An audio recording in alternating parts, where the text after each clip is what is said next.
Hey, Zane Griggs here. So you've probably heard people carbing up before a run, especially before a big race. And that's a great idea if your goal is performance, if your goal is to improve your time or to make it through a big event that that will be a struggle, will be a stressful, hard to finish or hard to finish well. If your goal though is to burn more fat, like it's your typical workout, that you want to burn more fat, improve fat burning metabolism, and you're going out and doing your cardio, especially steady state cardio, but even if you're doing intervals, your best bet is to do that fasted.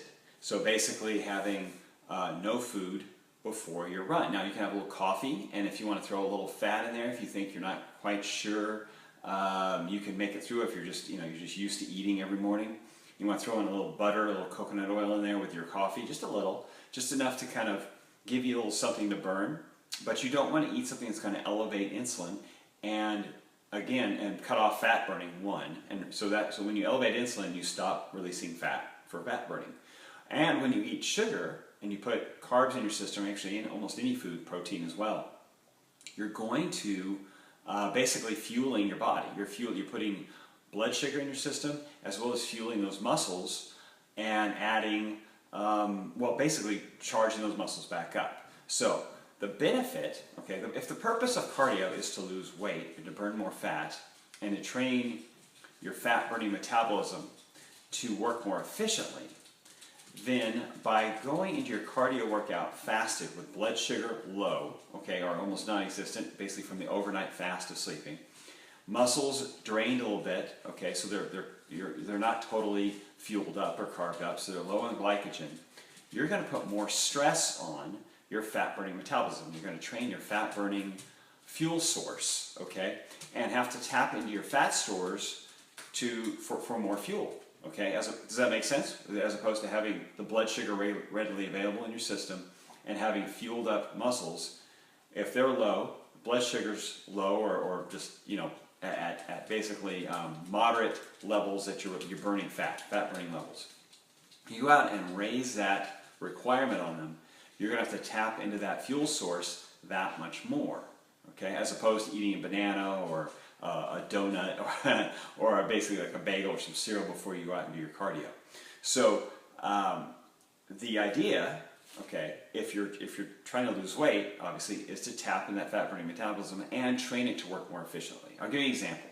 My friend Josh called me this last year sometime, and he was actually kind of training for I think a half marathon. So he was doing a long day, like an 8 or 10 mile day each week, and then a few smaller, like 3 or 4 or 5 mile days. But he had 10 pounds he just couldn't shake, and he was training like this 3 or 4 days a week, doing these runs. But he had 10 pounds he just couldn't drop that he knew he could, and it would probably help his run as well to drop that 10 pounds off. But he just couldn't shake it. So I talked to him. Well, what are you doing before you run? How are you? What are you eating? What's your diet look like?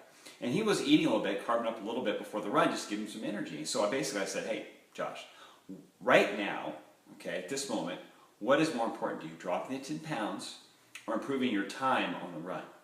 And at that moment, he didn't have a really impending race or anything, an event coming up. He just wanted to kind of start training for it. But his goal was, at that moment, drop the 10 pounds. That was more important to him at that time.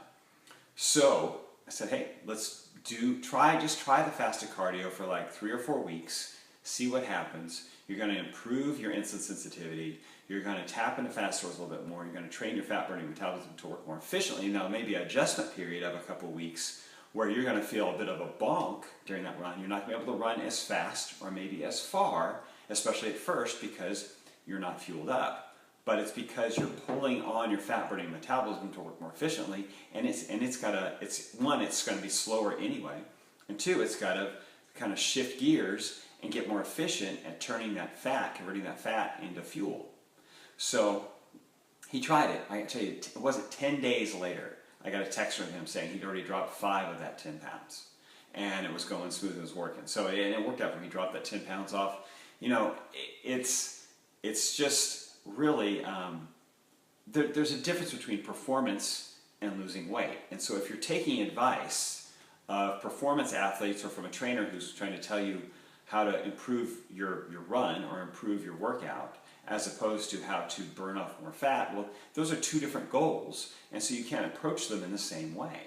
So think about it, give it a shot, maybe just a couple days a week. Just try a couple days a week, doing a little fasted cardio, and get up in the morning, like I said, have some coffee. If you need it, if you feel like you're going to need it to give you something kind of level off the blood sugar a little bit without elevating it, put a little pat of butter or a little tablespoon of coconut oil in there. Coconut oil is really the best. It's going to be more readily available for your fuel source. But try the fasted cardio. A little caffeine never hurts to help release some fat as well. So a little caffeine's good, but no real calories to speak of. And if it is, just a little bit of fat, no protein, definitely nothing that even looks like a carbohydrate. Nothing that came from a plant in any way whatsoever, other than, like I said, the coconut oil. So give it a shot. You're going to improve your insulin sensitivity, which means when you do eat after your cardio, more of that fuel is going to be going right into muscle cells to refuel those muscles, and you're going to improve that cycle of fueling muscles rather than fueling fat cells, as well as training your fat-burning metabolism to work more efficiently, so that when you do eat low carb throughout the rest of your day, it's a whole lot easier to get through your day and to burn fat more efficiently, since you've already trained it to work at a higher level, at the level of your cardio workout. So when you're walking, just doing your errands, you're at work, taking care of your normal day, it's a lot easier to tap into that fat-burning metabolism when you're eating low carb. So give it a shot. I think you'll find you'll be able to start chip away at some of that. Especially if you hit a sticking point, you'll be able to chip away at that little sticking point and get rid of those last 5-10 pounds. Or if you're just looking to get started, it's a great way to really kick your fat-burning metabolism into gear and pull away from the sort of addictive. We kind of get addicted or rely on having carbs for that quick energy all the time. And what we need to do is shift that around and tap into fat-burning metabolism a whole lot more to start burning fat instead of burning what we're eating all the time.